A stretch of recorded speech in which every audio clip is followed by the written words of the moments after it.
अस्सलाम वालेकुम। कैसे मेरे तमाम देखने वाले, उम्मीद करती हूँ सब खैरियत से होंगे। अल्हम्दुलिल्लाह जी, मैं भी बिल्कुल ठीक-ठाक और नई वीडियो के साथ हाज़िर हूँ जी, कुछ नई टिप्स और कुछ नए डीआईवाई आइडियाज़ के साथ, और यकीनन जो आपको बहुत ही फ़ायदा पहुँचाने वाले हैं। तो अपनी वीडियो की तरफ बढ़ते हैं।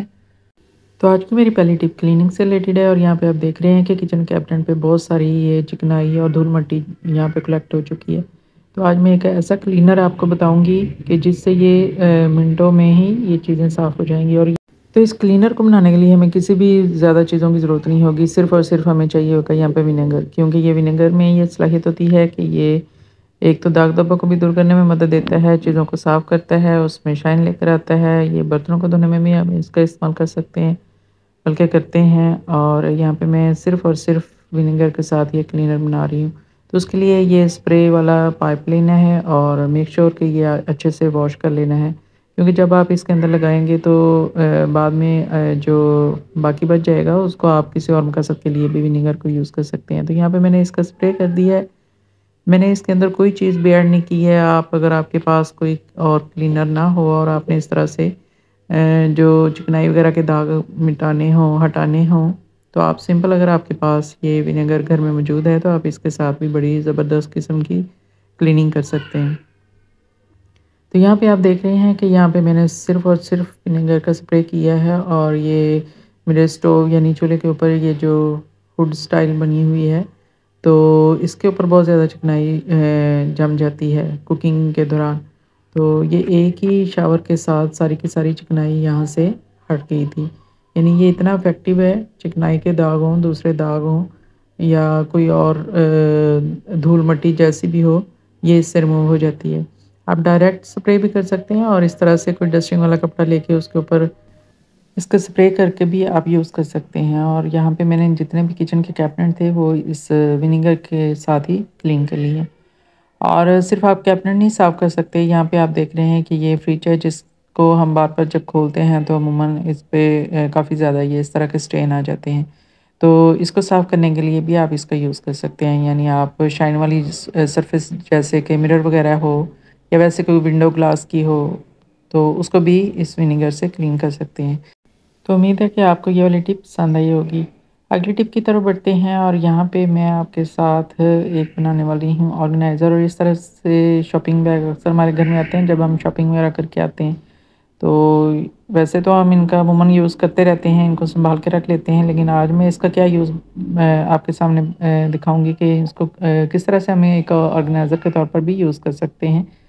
तो उसके लिए सबसे पहले क्या करना है कि इसको बेस में से इस तरह से खोल लेना है, यानी जो इसकी बेस है वहाँ से आप एहतियात के साथ खोलें कि वो फटे वगैरह नहीं। जैसा कि आप यहाँ पे देख रहे हैं कि मैंने बड़ी एहतियात के साथ नीचे से, क्योंकि अक्सर ये कम ही लगी होती है तो वो ईज़िली ओपन हो जाता है यहाँ पे। बाद में उसके यहाँ से कॉर्नर जो है यानी साइड्स जो हैं, दोनों साइड से मैंने ऑलमोस्ट 2-2 इंच की जो पट्टियाँ हैं वो भी कटिंग कर ली हैं। तो दोनों साइड से कटिंग करने से ये क्या होगा कि दो अलग-अलग पार्ट में डिवाइड हो जाएगा। ये इसके 2 इस तरह से पार्ट्स बन जाएँगे। अब जो इसकी बेस है वहाँ से मैं इसको दोबारा से इस तरह से जोड़ दूँगी। पहले वो एक अलग पैटर्न के साथ जुड़ा होता है, तो लेकिन अब मैं इसको स्कॉच टेप के साथ यहाँ से जोड़ दूँगी ताकि ये एक लंबाई के रुख हमारे पास एक आ जाए पीस जिसकी लंबाई ज़्यादा हो। तो ये अंदर और बाहर दोनों साइडों पे मैंने इसको टेप लगा के यहाँ पे बाइंड कर लिया है, जोड़ लिया है। अब ये लंबाई के रुख एक लंबा पीस बन गया हुआ है। अब ये इसके दोनों साइडों पे हैंडल लगे हुए हैं, तो एक साइड से इसका हैंडल मैंने उतार देना है, वो भी गम के साथ ही लगा हुआ है, मुझे इसको कटिंग करने की भी ज़रूरत पेश नहीं आएगी। ये ईज़िली इस तरह से उतर जाएगा। तो जब ये हैंडल उतर जाए तो अब उसके आगे क्या करना है कि इसको आपने इस तरह से सामने रख के तो फ़ोल्ड करते हुए इस तरह इसको यानी 3 लेयर्स में इसको फ़ोल्ड करना है। आप इस तरह से पहले एक लेयर में फ़ोल्ड करें और फिर दूसरी लेयर में फ़ोल्ड करें और फिर इसी तरह से तीसरी लेयर में फ़ोल्ड कर दें। ये इसकी लेंथ पे डिपेंड करता है कि इसकी कितनी फ़ोल्डिंग होती है, 2 होती हैं, 3 होती हैं या 4 होती हैं। तो इस तरह से फ़ोल्ड करके तो मैंने ये वाला पैटर्न जो है इसका बना लिया। और जो ये मैंने साइड से पट्टियाँ काटी थी उसको भी इस तरह से फ़ोल्ड कर लिया है, दोनों साइडों से फ़ोल्ड करके। तो ये मैं इसकी दोनों साइडों पे इसको लगा के इसको लॉक कर लूँगी, यानी ये जो साइडों से ओपन है इसको इस तरह से लॉक कर लूँगी।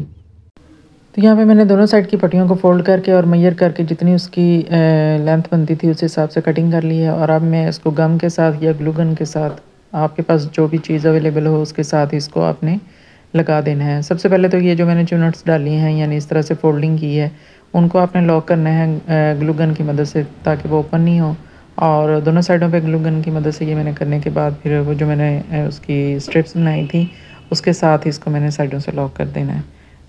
तो यहाँ पे इन स्ट्रिप्स को भी मैंने ग्लू गन लगा के तो ये जो मैंने ऑर्गेनाइज़र बनाया है दोनों इसकी साइड्स को लॉक कर दिया है, यानी ये ओपन नहीं हो। और अब ये एक बहुत ही ज़बरदस्त किस्म का ऑर्गेनाइज़र बन गया है। आप इसे कहीं भी अपने घर में कहीं भी एडजस्ट कर सकते हैं। और ये जो अंदर इसकी पॉकेट्स वगैरह बनी हुई हैं इसके अंदर अपनी छोटी छोटी चीज़ों को ऑर्गेनाइज़ कर सकते हैं, सेव कर सकते हैं। तो यहाँ पे मैंने वॉल के साथ इसको हैंग किया और अब अपनी ज़रूरत की छोटी छोटी चीज़ें इस तरह से इसके अंदर एडजस्ट करके रख सकते हैं, जैसे कि ये छोटी कंघियाँ हैं, ब्रशेज़ हैं और भी ये ग्लासेस हैं, यानी जो भी आप लाइट वेट चीज़ें इसके साथ रख दें जो आपको गाहे बगाहे जिनकी ज़रूरत पड़ती रहती है। तो ये एक शॉपिंग बैग के साथ मैंने एक बहुत ही काम आने वाला एक ऑर्गेनाइज़र बना दिया। आप इसको अपने ड्रेसिंग टेबल के साथ भी इस तरह से एडजस्ट करके उसमें भी चीज़ें एडजस्ट कर सकते हैं। नेक्स्ट टिप मैं आपके साथ शेयर कर रही हूँ कि जब हम इस तरह से सर्दियाँ मौसम चेंज होता है, सर्दियाँ आती हैं तो हम गर्म कपड़े निकालते हैं और गर्म कपड़ों के साथ ये वाला इशू बहुत ज़्यादा हो जाता है कि इस तरह के जो वूल के कपड़े होते हैं ना उनके ऊपर इस तरह से ये देखिए आप बुरा आ जाती है, जो कि देखने में बहुत ही बुरी लग रही होती है। और ख़ास तौर पे अगर बच्चों के कपड़े हैं तो वो स्पेशली स्कूल गोइंग या कॉलेज गोइंग हैं तो वो पहन कर जाना पसंद नहीं करते हैं कि ये बुरे लगते हैं। तो इनको साफ़ करने का बहुत ही आसान सा हल लेकर आई हूँ कि इस तरह के घर में ये सेफ्टी रेज़र होता है, तो उसके साथ हम इसको फेरते हुए ये जितनी भी बुर है अगर वूल के कपड़ों पर आई हो तो वो ईज़िली हम इसके साथ रिमूव कर सकते हैं। आपने हल्के हाथ से इसको जहाँ भी जो भी कपड़ा आपका ख़राब हो हल्के हाथ से इसको इस तरह से फेरना है। ज़्यादा डीप नहीं फेरना है, ऐसा ना हो कि वो कपड़ा डैमेज हो जाए या शर्ट डैमेज हो जाए। और यहाँ पे आप देख लें कि सारे वो कलेक्ट हो गए हैं जो भी ऊपर बुर आई हुई थी, वो सारे एक ही जहाँ पे मैं फेरती आई हूँ नीचे की साइड पे तो वो सारे कलेक्ट हो गए हैं। और ये देखिए यहाँ पे ये सारे मतलब बुर आसानी के साथ रेज़र के साथ उतर जाती है। तो ये वाली मेरी शर्ट बाकी तो बिल्कुल ठीक थी, सिर्फ़ इसके बाज़ों पे जो था इस ये वाला इश्यू आया हुआ था और मैंने दोनों बाज़ों को ये सेफ्टी रेज़र के साथ अच्छे से क्लीन कर लिया है। तो अगर आपके कपड़ों के साथ भी ये वाला प्रॉब्लम हो और इस तरह से बुर से बहुत ज़्यादा वो देखने में गंदे लग रहे हों, ख़राब लग रहे हों, तो आप बहुत आसानी के साथ इस सेफ्टी रेज़र के साथ उन कपड़ों को फिर से दोबारा से नया कर सकते हैं। जैसे कि मैंने यहाँ पे अपनी आपने देखा है कि शर्ट की सारी सफाई कर ली है रेज़र के साथ और अब बिल्कुल पहनने के काबिल हो गई है और बिल्कुल नई लग रही है।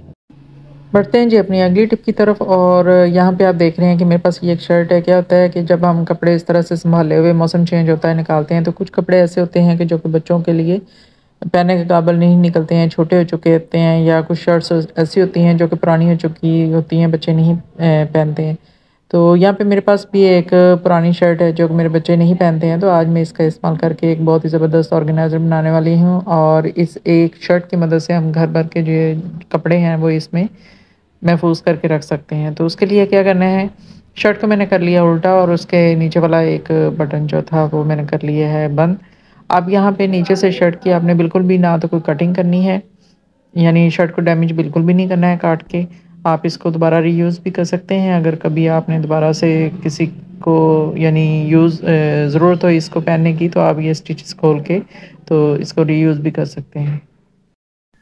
खैर जी, मैं यहाँ सुई धागे की मदद से ही इसको यहाँ पे स्टिच करके लॉक कर लूँगी, यानी मुझे मशीन से भी स्टिच करने की ज़रूरत नहीं है। आप इसको सुई धागे की मदद से हाथ से भी इसको आसानी के साथ इस तरह से स्टिच कर सकते हैं। तो ये जितनी भी शर्ट का नीचे वाला हिस्सा था इसको मैंने सी लिया है यहाँ से। और अब मैं इसके कॉर्नर बनाऊँगी और इस तरह से ये कॉर्नर को फ़ोल्ड करना है और ऑलमोस्ट इसकी चौड़ाई इतनी लेनी है जितना कि हमारा हाथ होता है, जैसे कि मैंने आपको दिखाया है यहाँ पे। तो यहाँ से भी दोनों साइडों से इस तरह से मैंने स्टिच कर लेना है। इसके कॉर्नर बनाने हैं ताकि इसके नीचे से जो बेस है वो स्क्वायर रेक्टेंगल फॉर्म में बन जाए। तो दोनों साइड के कॉर्नर्स इसी तरह से बारी-बारी मैंने यहाँ पे स्टिच करने हैं। तो यहाँ पे जी स्टिचिंग का काम हो गया कंप्लीट। अब मैं आपको इसको सीधा करके दिखाती हूँ कि ये किस शेप में बनेगा। ये नीचे से इस तरह से इसकी बेस बन जाएगी रेक्टेंगल फॉर्म में। हम इसके अंदर कोई भी गत्ता एडजस्ट करेंगे ना तो वो एक प्रॉपर उसकी शेप बन जाएगी। अब चाहें तो आप इसके बाजुओं को इसी तरह से उल्टा अंदर की तरफ रहने दें, चाहें तो सीधा कर ले, उसमें कोई इशू नहीं है। आपसे बाहर निकाल के इसको सीधा करके भी शर्ट के बाजू अगर बाहर की तरफ रहेंगे तो उससे कोई इशू नहीं होगा। और ऊपर वाले बटन को बंद कर लेना है और इसके अंदर डाल देना है एक अदद हैंगर। हैंगर की मदद से हम इसको हैंग कर लेंगे अलमारी के अंदर। और अब आपको मैं दिखाती हूँ कि किस तरह से हम इसके अंदर बहुत सारे कपड़ों को सेट करके रख सकते हैं। सबसे पहले तो यहाँ पे मेरे पास ये क्लिपबोर्ड था। बच्चों के अमूमन घर में ये इस तरह के क्लिपबोर्ड होते हैं, या आप कोई और भी हार्डबोर्ड इसमें यूज़ कर सकते हैं। ये पुराना था और ये पहले से ही टूट चुका था, तो ये मैंने ना इसके दोनों पीसेस संभाल के रखे हुए थे कि कहीं ना कहीं काम आ जाएंगे। तो आज मैंने जी यहाँ पे इनको रख दिया है, इसकी बेस बना दी है। ये दोनों ये इस तरह से हार्ड वाला बोर्ड था। अब मैं आपको दिखाऊंगी कि किस तरह से हम इसके अंदर बहुत सारे कपड़ों को ऑर्गेनाइज कर सकते हैं।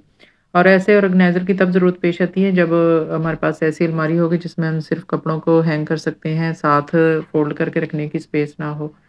तो आप इस तरह के ऑर्गेनाइज़र बना के पुरानी शर्ट से ये वाला काम कर सकते हैं कि ये देखें, यहाँ पे मैंने इतनी सारी पैंट्स जो थी बेटों की, वो यहाँ पे मैंने रख दी हैं। और बहुत सारे कपड़े इसमें आ जाते हैं, ये नहीं है कि इसमें आप कोई चंद 1-2 कपड़ों को ही रख सकेंगे। तो आप जो चाहें यहाँ पे कपड़ों को यहाँ पे रख सकते हैं, छोटे-बड़े जितने भी होते हैं। तो ये एक साइड पे आप हैंगर किस तरह से अपने फ़ोल्डिंग वाला साइड जो है अलमारी की वो बना सकते हैं, और दूसरी साइड आप ये देखें यहाँ पे सारे मैंने कपड़े हैंग किए हुए हैं। तो ये एक ही अलमारी को आप 2 तरीकों से इस तरह से यूज़ कर सकते हैं। इसके अलावा अगर आप इसके आगे से बटन बंद कर दें तो कपड़े और महफूज़ हो जाएँगे। और जैसे कि हमारे फैंसी कपड़े होते हैं जिनको हमने कभी-कभार पहनना होता है, वो भी आप इस तरह से महफूज़ करके और बटन बंद करके रख सकते हैं। यानी उसमें कोई धूल-मट्टी भी नहीं जाएगी और कपड़े जो हैं वो महफूज़ रहेंगे। तो इस तरह से मैंने पहले भी ऑर्गेनाइज़र आपको बना के दिखाए हुए हैं, लेकिन वो आगे से इस तरह से बंद नहीं होते हैं। लेकिन शर्ट से ऑर्गेनाइज़र बनाने का फ़ायदा ये है कि आप इसको इस तरह से क्लोज़ कर सकते हैं। तो ये थी मेरी आज की वीडियो। उम्मीद करती हूँ आपको अच्छी लगी होगी। अगर ज़रा भी कोई भी टिप मेरी आपको पसंद आई हो, अच्छी लगी हो, तो कमेंट सेक्शन में अपनी राय का इज़हार करके मेरी हौसला अफ़ज़ाई ज़रूर कीजिएगा। और मेरी वीडियो को लाइक कीजिएगा, और जो भी मेरे चैनल पर नए हैं मेरे चैनल को ज़रूर सब्सक्राइब कर दीजिए। अपना ढेर सारा ख्याल रखिएगा। मिलती हूँ नेक्स्ट वीडियो में, तब तक इजाज़त चाहती हूँ। अल्लाह हाफ़िज़।